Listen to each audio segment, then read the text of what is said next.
नमस्कार मित्रांनो, मी रोहिणी। हा तलाव पहा। हा तलाव उन्हाळ्यात आणि हिवाळ्यात पूर्णपणे वेगळे रूप घेतो।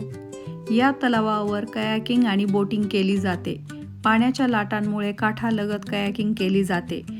या तलावाच्या आत मधोमध जाता येत नाही।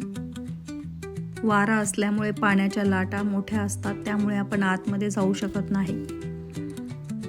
उन्हाळ्यामध्ये या तलावामध्ये बोटिंग, कयाकिंग, फिशिंग आणि स्विमिंग सुद्धा केली जाते। या तलावाच्या कडेला खूप स्वच्छ सँड आहे। तिथे छोटे छोटे मुलं सँड सुद्धा खेळतात। इथे तुम्ही बोट राईड घेऊन हा सुंदर तलाव फिरू शकता।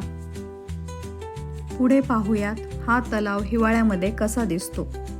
हिवाळ्यामध्ये हेच पाणी पूर्णपणे गोठते आणि संपूर्ण तलाव एक मोठा बर्फाचा मैदान बनतो।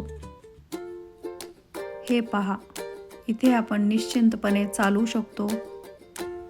या तलावावर काही लोक आईस स्केटिंग करत आहेत। हे पहा,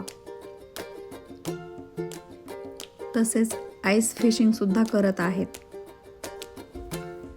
एकेकाळी जिथे आपण पाण्यावर तरंगत होतो, तिथेच आता बर्फावर चालत आहे। खरंच विश्वास बसत नाही। सगळेजण मस्त वॉक करत आहेत।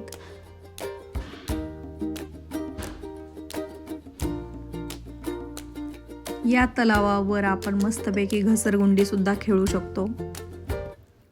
आणि हो, आश्चर्याची गोष्ट म्हणजे हिवाळ्यात या गोठलेल्या तलावावरून कार सुद्धा जातात। या एकाच ठिकाणी आपल्याला 2 ऋतू आणि 2 अनुभव अनुभवायला मिळतात। उन्हाळ्यात पाण्यावरचा शांत प्रवास आणि हिवाळ्यात बर्फावरचा थरार। निसर्गाची ही जादू खरंच अवर्णनीय आहे।